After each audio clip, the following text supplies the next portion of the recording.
Bab 1456 dikembalikan bersama-sama. Aaron takluk ketika manusia kuno mau menipu orang. Aaron tidak mau lagi mengungkit masa lalu. Mulai sekarang, dia harus berhati-hati terhadap Sugeng, si penipu ini.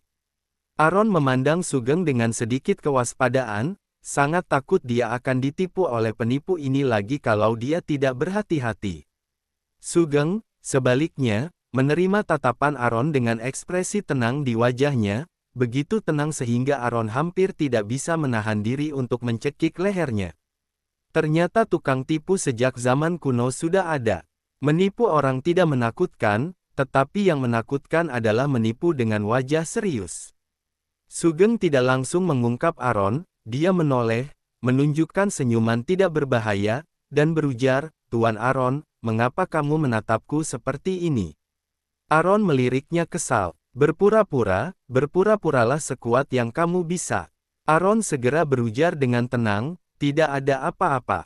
Aku baru saja melihat sesuatu di wajah Tuan Sugeng. Ternyata aku salah lihat. Maksudnya adalah, biasanya aku merasa kamu orang yang selalu jujur dan bijak, ternyata aku salah. Ternyata jago sekali mengerjai orang. Sugeng berujar sambil tersenyum, ketika aku memasuki istana untuk bertemu Yang Mulia, tentu saja memperhatikan penampilanku. Tidak ada yang salah dengan itu. Wajar saja kalau salah lihat. Maksudnya adalah sifatku, Sugeng, selalu seperti ini. Wajar kalau kamu salah paham karena kamu tidak mengenal aku dengan baik. Perkataan kedua orang tersebut membuat Kaisar dan Yindro sedikit bingung, terutama Kaisar. Dia membatin, jelas-jelas mereka memasuki istana untuk membahas hilangnya Ibu Suri, kenapa jadi melibatkan Kirin dan Xiao Feng. Kalau curiga bahwa hewan mistis inilah yang melakukan ini, Aaron adalah penguasa Kirin dan Xiao Feng, Aaron akan tahu apakah mereka pernah melakukan ini sebelumnya, jadi tidak perlu diragukan lagi. Oleh karena itu, Kaisar tidak tahu apa yang dimaksud Aaron. Kaisar terbatuk-batuk dan bertanya, "Apa maksud guru?" Mendengar pertanyaan Kaisar, Aaron pun untuk sementara memalingkan muka dari Sugeng. Dia menatap Kaisar dan berujar, "Aku curiga kalau itu adalah perbuatan hewan mistis. Tapi, aku baru saja bertanya pada Tuan Sugeng dan mengesampingkan kemungkinan ini.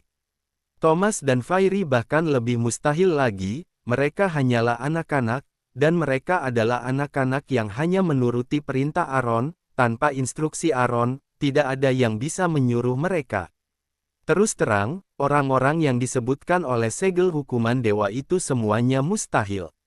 Dengan kata lain, masalah ini kembali kehilangan petunjuk. Mereka berempat berdiskusi lama sekali, tapi tidak menemukan apapun. Akhirnya mereka berempat membubarkan pertemuan itu dengan penuh keraguan. Setelah meninggalkan istana Chang'an, Yindro segera menghampirinya dan berujar dengan penuh semangat, "Paman Buyut, apakah ada yang kamu dapatkan dari perjalananmu kali ini? Cepat ceritakan padaku dan Tuan Sugeng."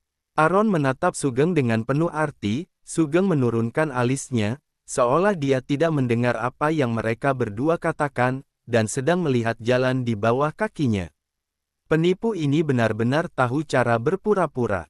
Aaron memarahi Sugeng di dalam hatinya, dan kemudian berujar, "Tidak dapat apa-apa. Pasukan pejuang murni dan Sang Suci semuanya hilang."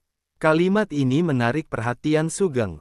Mampu menyingkirkan kejaran Aaron, sungguh hebat Sang Suci itu. Yindro juga berpikiran sama, dia sangat terkejut dan berujar, "Hah? Apakah ada orang yang tidak bisa dilacak oleh Paman Buyut?" Aaron menghela nafas pelan, beban menjadi seorang idola sungguh terlalu berat. Di hati para penggemar ini, Aaron bukan lagi manusia, dia adalah manusia super yang maha kuasa dan tak terkalahkan. Mempunyai kemampuan luar biasa juga merepotkan, ketika kamu memiliki kemampuan yang luar biasa, orang sama sekali tidak memperlakukan kamu sebagai manusia, mereka menganggap kamu sebagai dewa. Melihat ketidakberdayaan Aaron, Sugeng pun tertawa dengan senang. Aaron menoleh dan menatap Sugeng dengan acuh tak acuh, lalu menoleh ke Yindro dan berujar, "Yindro, jangan sering bersama dengan Tuan Sugeng di masa depan." Aku merasa dia sedikit tidak normal. Anak yang jujur seperti Yindro tidak bisa disesatkan oleh Sugeng. Yindro tidak bertanya kenapa, dia hanya mengangguk dan berujar, "Ya, aku mengerti." Patuh sekali, langsung setuju begitu saja. "Tidak, ada apa ini?" Yindro begitu patuh pada Aron. Sugeng dengan cepat berhenti tertawa dan menatap Aron lalu Yindro dengan ekspresi bingung. Yindro merentangkan tangannya ke arah Sugeng, menunjukkan kalau ini adalah perintah paman buyutnya dan dia harus mematuhinya. Ini sungguh membuka wawasan Sugeng. Menurut kabar burung, Yindro selalu menuruti perintah Aron. Awalnya, Sugeng hanya menganggapnya sebagai gosip dan merasa itu berlebihan. Bagaimana Yindro, seorang pemuda kaya yang disukai oleh keluarga kerajaan, bisa seperti itu? Dipikir bagaimanapun juga tidak mungkin. Sekarang dia telah melihatnya dengan matanya sendiri dan mendengarnya dengan telinganya sendiri. Sugeng tahu kalau rumor itu benar dan tidak ada sedikit pun kebohongan di dalamnya. Yindro benar-benar mematuhi Aron tanpa syarat.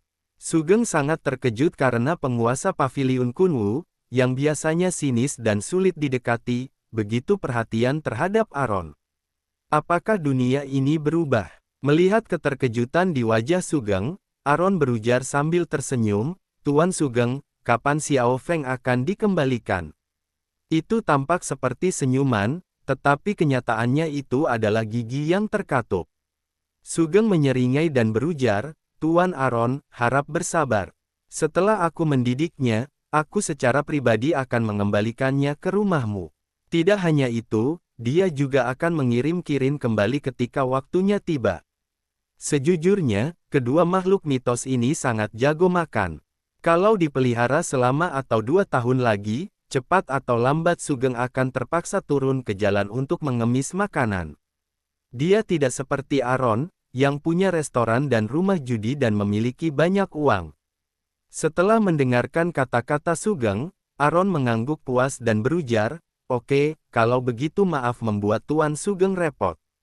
Ayo pergi, aku akan mentraktirmu makan malam mewah." Sekalian sebagai rasa terima kasih karena sudah membantu Aron menangani Freddy Cho. Makanan adalah hal terpenting bagi masyarakat. Sugeng juga seorang pecinta kuliner. Ketika dia mendengar kalau dia akan makan enak, matanya sontak berbinar.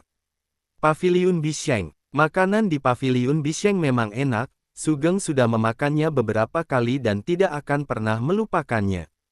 Namun selain gajinya, dia tidak punya penghasilan lain. Kalau 3 hari sekali dia pergi ke restoran, itu terlalu berat baginya. Karena itu, dia hanya bisa menikmati kemewahan itu sesekali. Sudah lebih dari sebulan sejak terakhir kali dia pergi ke Paviliun Bisheng. Sugeng sangat ingin makan. Aron mengangkat alisnya dan berujar sambil tersenyum, "Ayo pergi." Setelah itu, mereka bertiga pun bergegas menuju Paviliun Bisheng. Dalam perjalanan, Sugeng berujar dengan serius, "Tuan Aron, pasukan pejuang murni selalu tertutup, kenapa bisa jatuh ke tangan Sang Suci?" Sugeng sudah memikirkan hal ini sejak lama tetapi masih belum bisa memahaminya. Aron berujar pelan, "Tuan Sugeng, apakah kamu masih ingat Mihal?" "Ingat, tentu saja dia ingat." Karena mengungkit Mihal, Sugeng pun terpikir, dia pun bertanya dengan mata berbinar, apakah dia yang melakukannya? Aron mengangguk dan berujar, "Tepat sekali." Aron segera menceritakan kembali kisah Mihal, yang membuat Sugeng dan Yindro sama-sama merasa kesal. Penjahat ini ternyata bekerja sama dengan Sang Suci dan menyerahkan pasukan pejuang murni ke tangan orang-orang wilayah barat. Dasar pengkhianat. Bab 1457 Curiga. Sampai di sini, Sugeng sudah mengetahui niat Mihal. Mihal, oh, tidak, yang benar adalah Dito, dia melakukan ini hanya karena dia ingin menggunakan kemampuan Sang Suci untuk membantunya membalas dendam. Adapun musuh Dito, selain Aron, ada juga Kaisar. Dia ingin membunuh Aron dan Kaisar, dan cara yang paling memuaskan baginya adalah dengan menggulingkan dinasti Naemu. Dengan mentalitas Dito yang menyimpang, tidak mengherankan kalau dia memiliki pemikiran seperti itu. Lagi pula, untuk membalas dendam pada Aron dan Kaisar, dia bahkan dengan gila-gilaan ingin menghancurkan upacara penenangan jiwa. Namun, ketika Dito berada di dinasti Naemu, apapun yang dia lakukan, itu adalah permasalahan internal. Sekarang, dia telah berkolusi dengan Sang Suci untuk mengambil pasukan pejuang murni, dan berkolusi dengan orang-orang dari wilayah barat. Ini sangat berbeda. Kalau dia melakukan ini, tuduhan berkolaborasi dengan musuh dan pengkhianatan akan diberikan pada Dito dengan tegas. Ini adalah sebuah kesalahan yang akan berujung pada penyesalan abadi. Dito pada awalnya adalah orang yang berbakat, sayangnya niatnya tidak benar dan akhirnya merugikan dirinya sendiri. Tidak mudah bagi sebuah keluarga untuk menghasilkan orang-orang berbakat. Dito telah mencapai titik ini dan malah menghancurkan hidupnya sepenuhnya. Sayang sekali. Sugeng menghela nafas pelan. Kemudian dia berujar dengan penuh haru, jadi manusia terutama adalah tidak malu kepada langit ketika mendongak dan tidak malu kepada manusia ketika menunduk. Artinya ketika kamu melihat ke atas, kamu merasa kalau kamu layak bagi Tuhan, dan ketika kamu menundukkan kepala, kamu merasa kalau kamu layak bagi orang lain. Sebagai manusia harus jujur, mempunyai hati nurani yang bersih, dan murah hati. Alasan mengapa Dito sampai seperti ini adalah karena dia terlalu terobsesi dan berpikiran sempit. Hanya karena Kaisar menjodohkan sang putri dengan Aron, dia menganggap Kaisar dan Aron sebagai musuh dan membelot ke Jason, menghancurkan masa depannya sendiri dan menghancurkan hidupnya sendiri. Sungguh kasihan, Aron berujar dengan tenang, dia sendiri yang memilih jalannya, tidak ada yang perlu disesali. Tidak peduli seberapa berbakatnya dia, pandangannya yang salah adalah kegagalan terbesarnya. Ada banyak sekali orang cerdas dan berbakat di dunia ini, tapi sangat jarang ada orang yang memiliki pandangan hidup yang benar.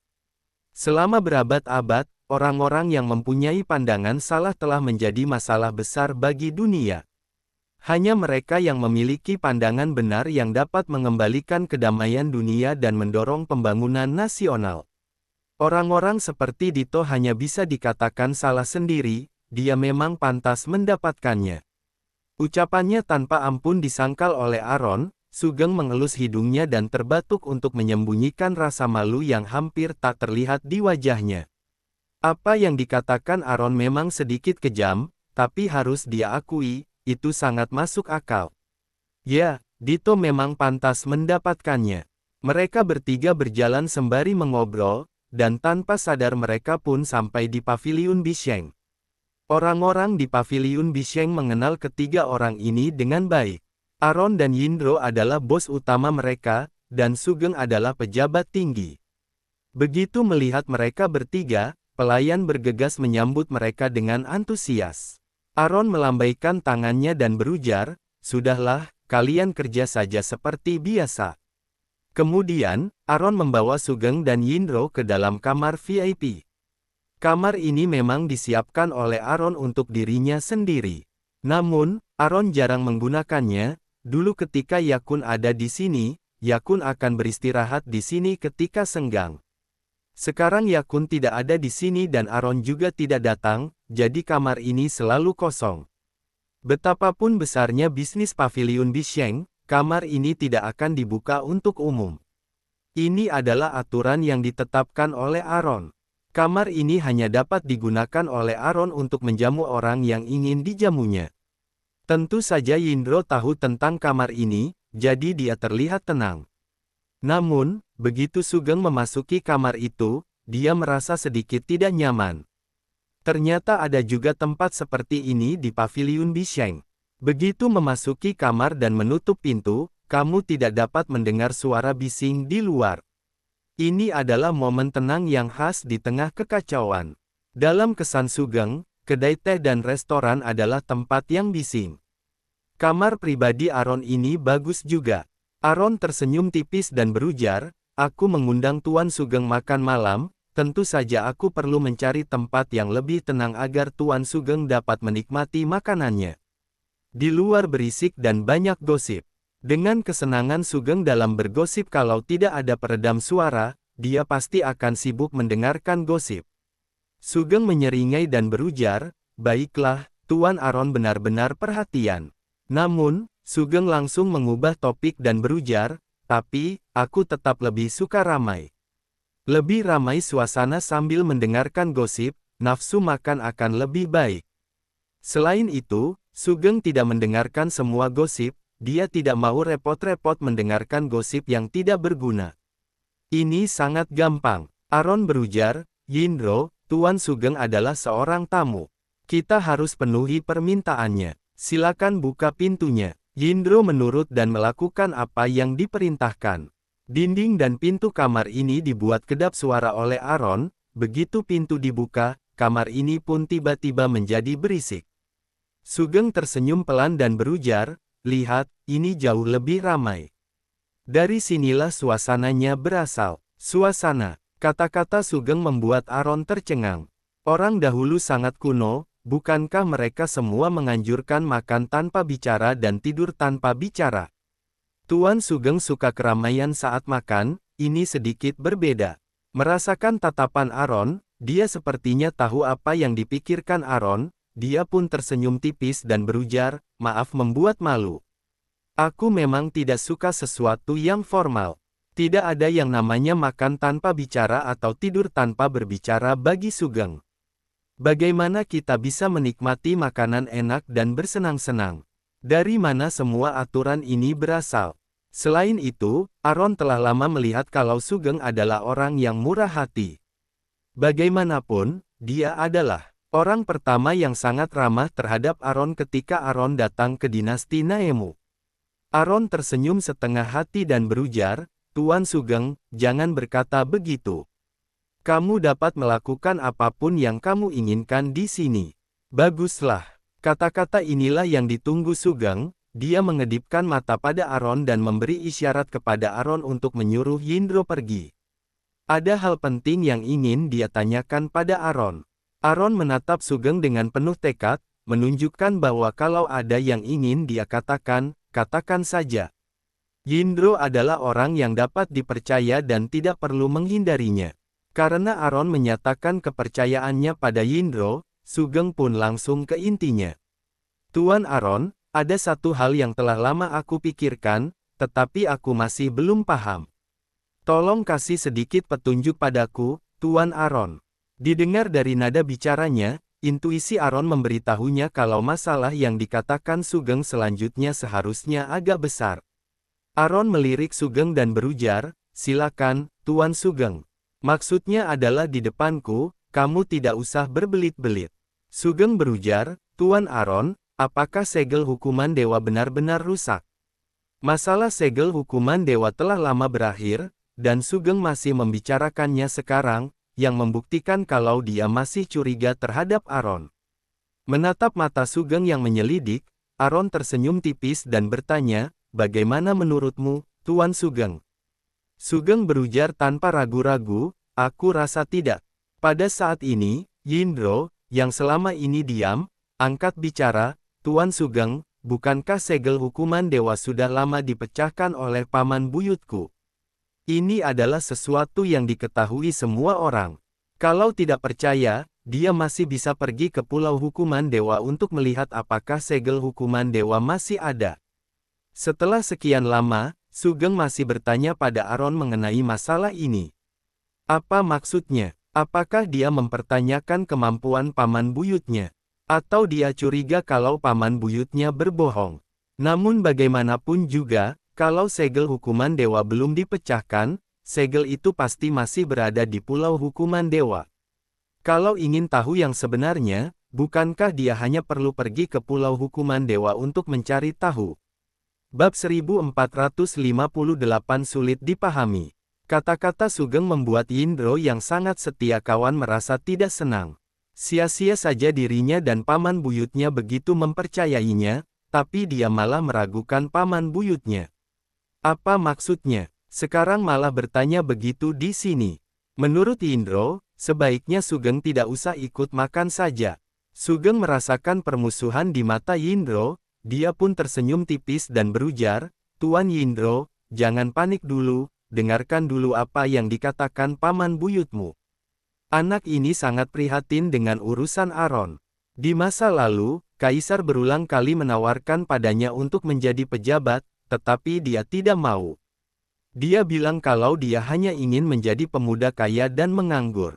Sekarang di samping Aron, dia malah tidak ingin bermalas-malasan lagi. Bahkan ketika Sugeng bertanya pada Aron, dia merasa Sugeng sedang menanyai Aron dan marah pada Sugeng. Selama itu berhubungan dengan Aron, Yindro tidak pernah diam. Dasar Yindro. Setelah mendengarkan kata-kata Sugeng, Yindro menyadari kalau reaksinya agak berlebihan, jadi dia menenangkan diri dan menatap Aron dengan penuh semangat, menunggu Aron berbicara.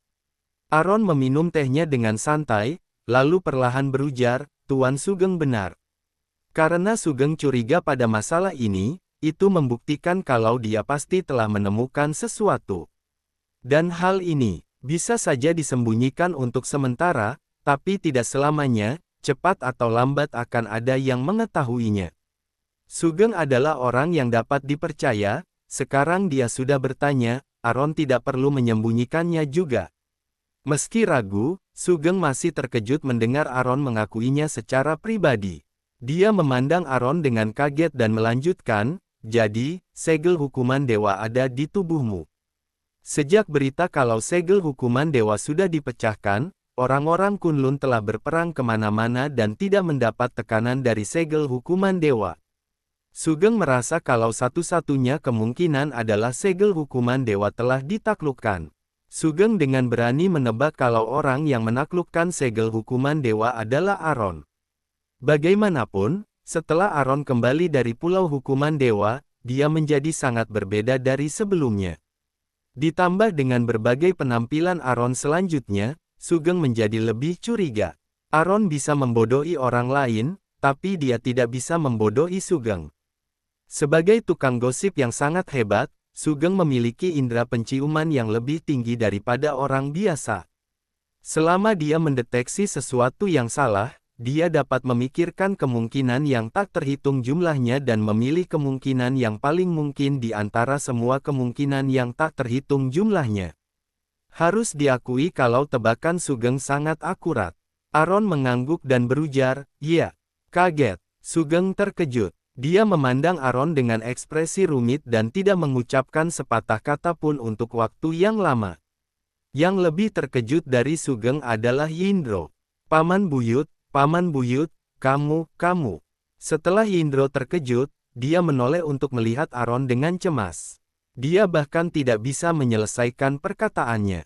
Yang paling dia khawatirkan adalah karena segel hukuman dewa ada di tubuh Paman Buyutnya, apakah Paman Buyutnya akan mati? Kalau Paman Buyutnya meninggal, apa yang harus dia lakukan? Susah payah akhirnya dia memiliki anggota keluarga. Dia tidak ingin Paman Buyut-buyutnya mati. Aron tidak tahu harus apa melihat ekspresi Yindro. Mana ada tampang seorang penguasa paviliun Kunwu.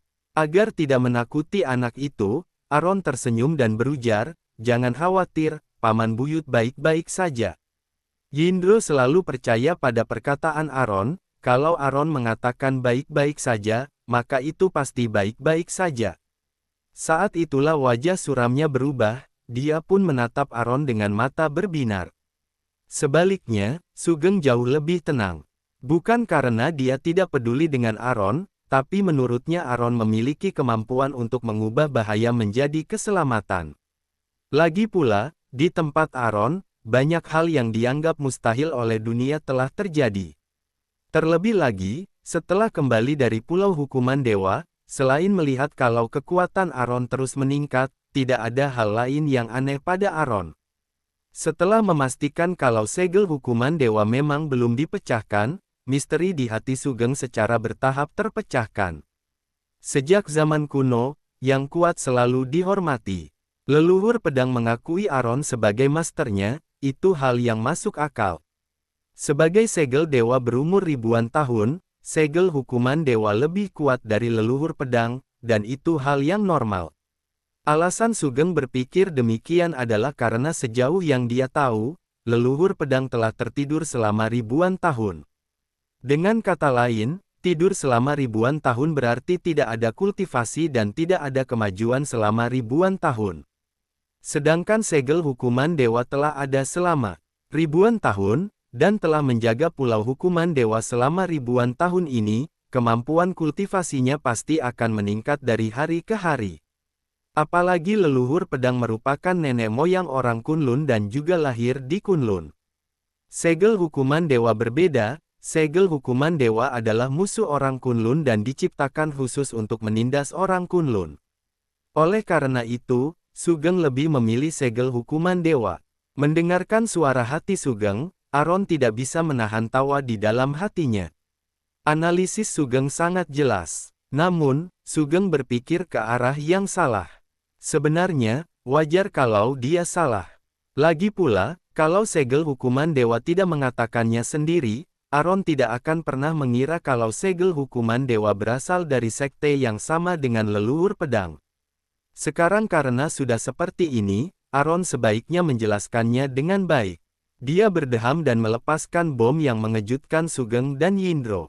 Sebenarnya, leluhur pedang mengakui aku sebagai tuannya sepenuhnya karena segel hukuman dewa mengenali aku sebagai tuan terlebih dahulu. Tepatnya adalah segel hukuman dewa ada di tubuh Aron.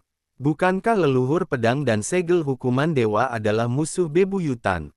Bagaimana ia bisa mengenali Aron sebagai tuan hanya karena segel hukuman dewa ada di tubuh Aron?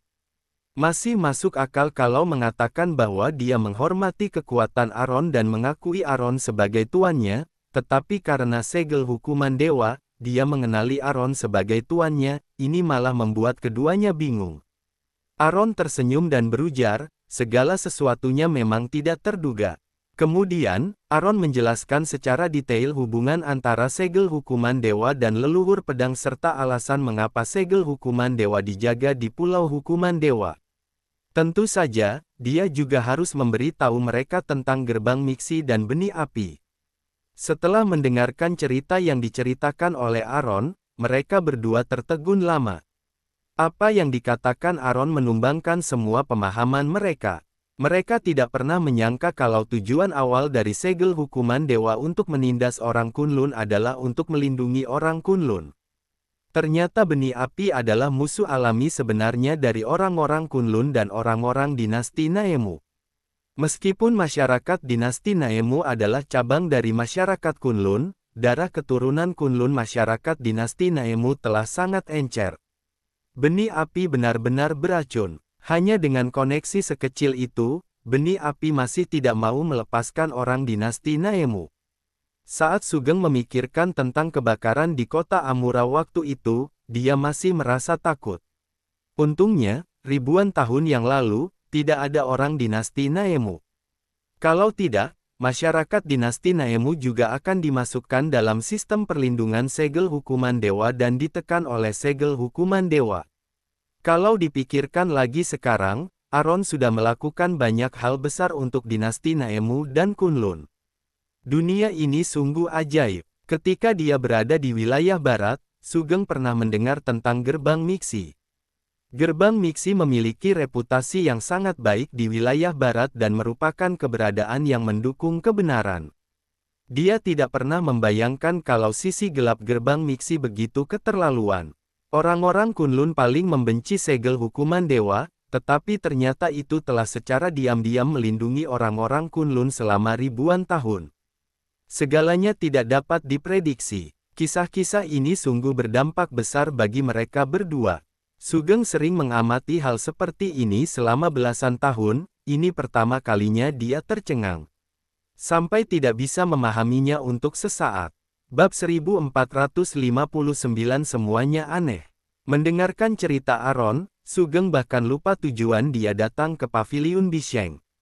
Setelah beberapa menit, keduanya akhirnya kembali tenang. Saat ini, perut Sugeng juga sudah keroncongan karena lapar, kemudian dia teringat kalau dia sudah lama berada di paviliun Bisheng dan masih belum memesan apapun.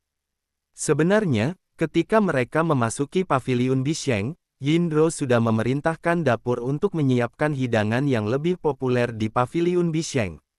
Namun, mereka tidak meminta hidangan tersebut untuk disajikan, jadi pelayan pun tidak menyajikannya. Melihat masalahnya hampir selesai dibicarakan, Yindro berujar kepada pelayan yang kebetulan datang, sudah bisa disajikan makanannya. Mendengar ini, mata Sugeng langsung berbinar. Ketika orang kaya seperti Yindro keluar untuk makan, layanannya sangat bagus. Tadi dia baru berpikir untuk memesan makanan, tapi sekarang makanannya sudah akan disajikan. Tampaknya akan lebih baik kalau dia lebih sering berkumpul dengan dua orang kaya ini dan makan bersama di masa depan. Sugeng tersenyum cerah dan berujar lagi, Tuan Aron, jadi kamu memang lebih hebat dari leluhur pedang. Aron berujar pelan, kamu bisa mengatakan itu, tapi kamu jangan mengatakannya di depannya. Manusia selalu mementingkan harga diri. Pada awalnya, untuk membuktikan siapa yang lebih kuat, leluhur pedang bersikeras bertarung dengan Aron hingga merusak atap rumah Moltres. Aron tidak ingin melakukan pertarungan tak berarti seperti ini lagi. Semuanya adalah orang sendiri, tidak masalah siapa yang lebih jago. Sugeng mengerti, dan dia pun bersumpah, jangan khawatir, Tuan Aron, setelah meninggalkan pintu ini, aku tidak akan pernah mengatakan sepatah kata pun tentang apa yang kamu katakan hari ini. Dirasuki oleh segel hukuman dewa adalah masalah serius. Siapa yang berani berbicara? Kalau orang lain mengetahuinya, bukankah itu akan mendorong Aron ke dalam masalah?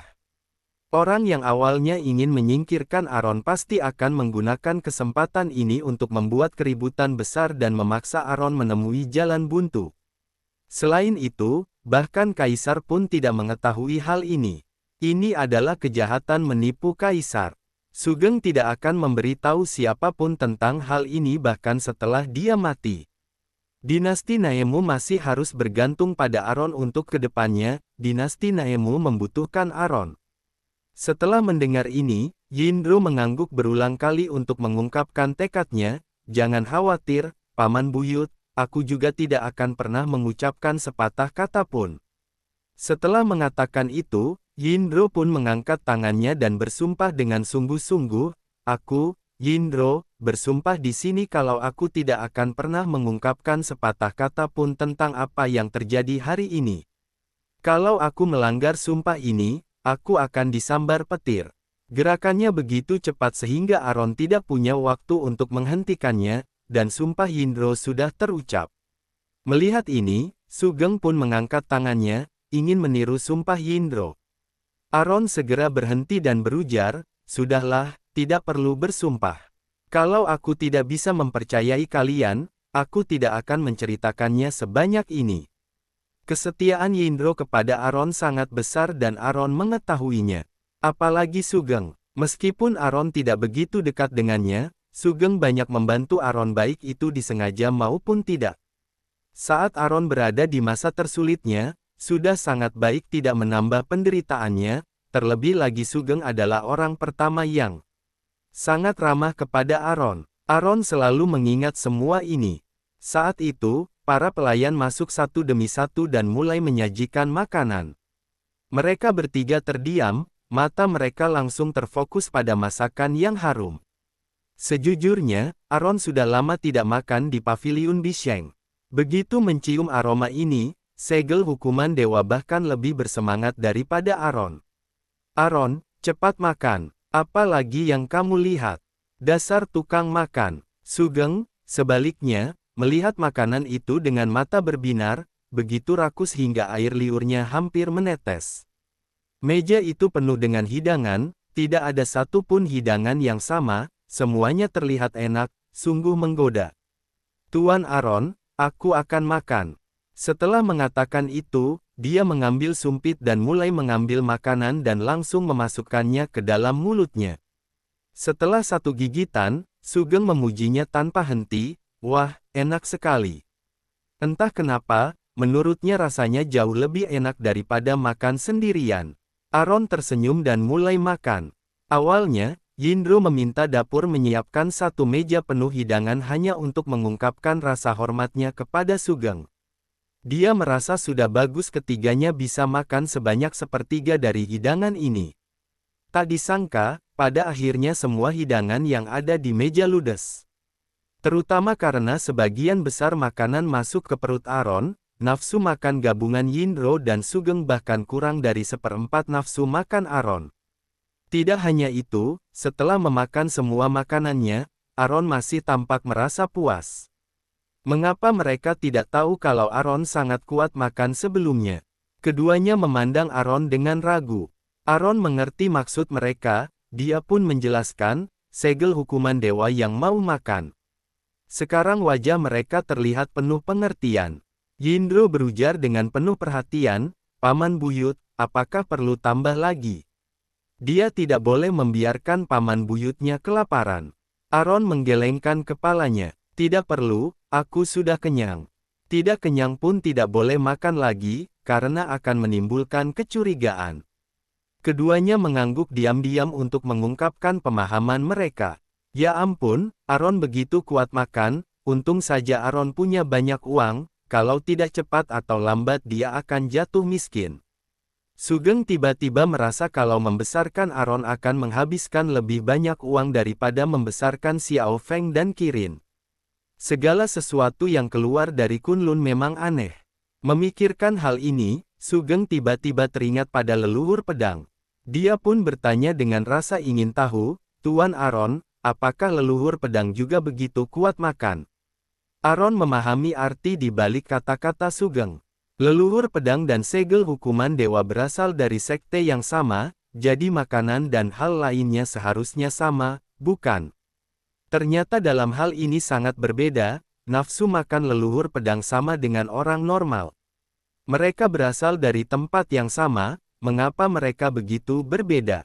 Ada pepatah tentang segel hukuman dewa yang tidak dapat dibantah oleh Aaron, maksudnya adalah leluhur pedang adalah yin dan segel hukuman dewa adalah yang, seperti halnya perempuan dan laki-laki memiliki nafsu makan yang berbeda. Prinsipnya memang seperti itu, tapi perbedaan ini sepertinya terlalu besar, bukan? Aaron juga sangat tertekan. Mendengar ini, Sugeng dan Yindro mengangguk tanda paham. Mengapa perbedaannya begitu besar? Keduanya tidak peduli, mereka hanya perlu mengetahui kalau Aaron dan leluhur pedang memiliki kemampuan makan yang berbeda. Mereka bertiga makan dan minum, mengobrol sebentar, lalu berpencar, kembali ke rumahnya masing-masing. Setelah mengetahui semuanya, Sugeng punya rencana dalam pikirannya. Mulai sekarang, dia tidak boleh terlalu dekat dengan Aaron, setidaknya tidak secara terbuka. Dia bisa mempunyai pemikiran ini bukan karena dia mengetahui rahasia Aaron dan takut ketahuan, tetapi karena dia ingin melindungi Aaron. Kini dinasti Naemu tampak tenang, tapi diam-diam banyak mata yang mengawasi Aaron. Begitu mereka mengetahui kalau Sugeng dekat dengan Aaron, dan mereka ingin mencari terobosan untuk Aaron dari Sugeng, bukankah itu malah akan menyusahkan Aaron? Selain itu, Aaron menyembunyikan fakta tersebut dari Kaisar, yang cukup untuk menunjukkan kalau Aaron tidak memiliki kepercayaan mutlak pada Kaisar. Meskipun Kaisar masih muda, dia sangat teliti. Kalau Sugeng tiba-tiba menjadi terlalu dekat dengan Aaron, itu pasti akan menimbulkan kecurigaan Kaisar. Begitu ada kecurigaan antara raja dan menterinya, hubungan mereka akan menjadi jauh. Dan Aaron memang memiliki sesuatu yang sangat penting yang disembunyikan dari Kaisar. Karena masalah ini disembunyikan dari Kaisar, maka masalah ini harus tetap disembunyikan. Kalau tidak, kalau suatu hari Kaisar mengetahui itu, kalau Kaisar memiliki niat untuk mempermasalahkan ini, Aaron tidak akan bisa lepas dari kejahatan menipu Kaisar. Oleh karena itu, hubungan antara Sugeng dan Aaron harus tetap sebagaimana mestinya. Bab 1460 Tuhan memberkati. Setelah mereka bertiga berpisah, segel hukuman dewa mulai memberi Aaron pelajaran pendidikan ideologis. Aaron, kamu tidak seharusnya menceritakan masalah ini. Makin sedikit orang yang mengetahui hal ini, makin baik. Aaron secara alami memahami kebenaran ini. Namun, Sugeng adalah orang yang sangat pintar, bahkan kalau Aaron tidak mengatakan apapun, dia dapat menemukan jawabannya dari petunjuk yang dia dapatkan. Dia orang yang bisa dipercaya, daripada berbohong, lebih baik akui saja secara langsung. Adapun Yindro, dia adalah orang sendiri. Dia hadir pada saat itu. Kalau dia diusir, bahkan kalau dia tidak mengatakan apa-apa dan tidak memiliki pikiran di dalam hatinya, Aaron juga merasa kalau itu tidak pantas untuk dilakukan. Mereka orang sendiri, tidak ada yang tidak bisa dikatakan. Setelah dirasuki oleh segel hukuman dewa begitu lama, pikirannya secara halus dipengaruhi oleh Aaron, segel itu secara bertahap berubah menjadi Aaron. Rasanya benar kalau Aaron mengatakannya. Ia pun menghela nafas pelan dan berujar, ini urusanmu, dan kamulah yang bisa mengambil keputusan. Setelah hening beberapa saat, ia melanjutkan, apapun yang ingin kamu lakukan, lakukan dengan percaya diri setelah kamu pikirkan baik-baik. Dengan adanya leluhur pedang dan aku, tidak akan terjadi apa-apa. Aaron jelas terkejut karena segel hukuman dewa bisa mengatakan kata-kata seperti itu. Apakah ini berarti segel hukuman dewa sudah sepenuhnya menyerah kepada Aaron? Sesaat kemudian, dia menjawab, baik. Awalnya, Aaron selalu bertindak sendiri, tetapi sekarang dia mendengar kalau segel hukuman dewa benar-benar angkat bicara untuk mendukungnya. Aaron sangat terkejut. Mungkinkah makanan hari ini membuat segel hukuman dewa senang? Hanya sekali makan di paviliun Bisheng dan sudah berhasil menyogok segel hukuman dewa sepenuhnya. Kalau tahu bisa segampang itu, Aaron seharusnya datang ke paviliun Bisheng dan semua masalah akan selesai begitu saja. Namun, segel hukuman dewa tidak mengatakan apapun, dan tidak mengungkapkan pendapatnya apakah itu ya atau tidak. Dalam hal ini, Aaron tanpa malu-malu menganggap bahwa segel hukuman dewa berhasil dibujuk dengan makanan. Di saat yang sama, Aaron merasa tubuhnya jauh lebih ringan dari sebelumnya. Selain itu, tidak ada yang aneh pada tubuhnya. Tepat ketika Aaron curiga, segel hukuman dewa berujar dengan suara yang dalam, secara perlahan-lahan aku akan mentransfer kekuatan kepadamu sampai transfer selesai. Segel hukuman dewa mengatakan kalau meskipun akan membutuhkan waktu, hal ini memberi Aaron proses adaptasi bertahap dan tidak akan ada reaksi yang merugikan. Kalau dia ingin cepat-cepat mentransfer keahliannya ke Aaron, tubuh Fana mungkin tidak akan mampu menahan energi yang dari segel hukuman dewa. Mungkin Aaron akan mati muda. Setelah mendengar ini, Aaron tersenyum pelan dan berujar, terima kasih.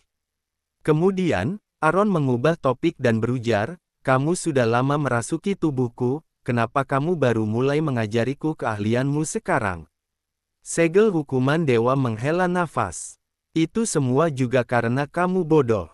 Sebenarnya tidak seperti yang dikatakan segel hukuman dewa. Alasan sebenarnya adalah sebelum ini, itu adalah tahap ketika segel hukuman dewa sedang menguji Aaron. Ketika kekuatan segel hukuman dewa ditransfer ke Aaron, itu berarti tidak ada lagi segel hukuman dewa di dunia ini. Oleh karena itu, sebelum segel hukuman dewa membuat keputusan ini, dia harus memeriksa Aaron dengan cermat untuk melihat apakah dia adalah orang yang layak mewarisi kemampuannya. Setelah lama melekat pada tubuh Aaron, segel hukuman dewa benar-benar bisa merasakan ketulusan Aaron. Semua yang dia lakukan adalah untuk menghukum dan melenyapkan kejahatan. Orang seperti itu layak mendapatkannya. Bukan hanya sekali atau dua kali dia dikritik karena dianggap bodoh oleh segel hukuman dewa, Aaron sudah terbiasa dengan hal itu. Namun, tidak peduli seberapa kasar segel hukuman dewa menyerangnya, dia tetap percaya diri. Bagaimana dia, seorang manusia fana, bisa dibandingkan dengan segel dewa ribuan tahun? Kecerdasannya sudah bisa dianggap yang terbaik di antara orang-orang kuno ini. Bagaimanapun, Jason yang cerdik dan ahli strategi saja mati di tangan Aaron. Manusia harus dibandingkan dengan manusia, bukan dengan benda kuno seperti segel hukuman dewa. Segel hukuman dewa tidak mengatakan apapun tentang kepercayaan diri Aaron, karena memang demikian, Aaron memang sudah luar biasa. Karena kekuatan Aaron meningkat pesat, Aaron selalu terbang atau berteleportasi ketika dia keluar. Dia sudah lama tidak berjalan-jalan di kota Amura dengan serius. Hari ini dia berjalan mondar-mandir di jalan secara terang-terangan. Orang-orang yang sudah lama tidak bertemu Aaron mau tidak mau memperhatikan penampilan luar biasa Aaron. Namun, Aura Aaron begitu besar sehingga orang biasa hanya berani melihat dari jauh, tidak berani mendekat, apalagi menyapa Aaron. Mereka selalu menertawakan Aaron sebelumnya, sekarang mereka sangat menghormati Aaron. Kemanapun Aaron pergi, orang-orang berinisiatif memberi jalan agar Aaron bisa lewat. Di antara kerumunan, ada sepasang mata yang sangat dalam yang diam-diam menatap Aaron. Orang ini adalah Goliat. Melihat sosok Aaron menghilang dari pandangannya, dia berbalik dan pergi. Suasana hati Aaron menjadi bahagia karena jalanan yang ramai. Orang kota Amura sudah mulai tertarik menonton keramaian, yang membuktikan kalau kehidupan mereka berada di jalur yang benar dan kota Amura sudah pulih dengan baik. Hal inilah yang diharapkan oleh Aaron. Pada saat itu, tiba-tiba terdengar auman harimau yang membuat takut masyarakat dan lari ke segala arah. Aaron berhenti dan berdiri di tengah jalan. Dia tahu kalau Xiao Feng lah yang kembali. Namun, bukankah Sugeng mengatakan kalau dia akan mengajari Xiao Feng dengan baik sebelum mengembalikannya? Ini saja belum besok, kenapa sudah dikembalikan? Di belakang Xiao Feng, Kirin juga mengikuti. Kedua binatang mitos itu membuat jalanan yang ramai menjadi kosong dalam sekejap. Sungguh berdosa. Mengapa Sugeng melepaskan Xiao Feng saat ini? Sungguh mengganggu ketertiban pasar. Sejujurnya, Aaron salah menyalahkan Sugeng. Dengan kecepatan Aaron, dia seharusnya sudah kembali ke kediaman keluarga Xiao sejak lama. Oleh karena itu, Sugeng berujar kepada dua binatang mitos itu, pergi dan temuilah tuan kalian. Kedua hewan mistis itu tidak berani melawan kata-kata Sugeng. Bagaimana dia tahu kalau Aaron belum kembali ke kediaman keluarga Xiao? Ini benar-benar sebuah kesalahpahaman. Untuk memulihkan ketertiban pasar, Aaron segera kembali ke kediaman keluarga Xiao bersama dua hewan itu. Melihat Aaron kembali dengan kedua hewan mistis itu, orang-orang yang belum pernah melihat mereka datang untuk menonton dengan iri. Sharon telah lama mendengar kalau Aaron memiliki dua hewan mistis, seekor harimau dan seekor kirin, yang sangat agung. Namun, dia sudah lama berada di kediaman keluarga Xiao dan belum pernah melihatnya, sekarang dia melihatnya, mereka sungguh gagah.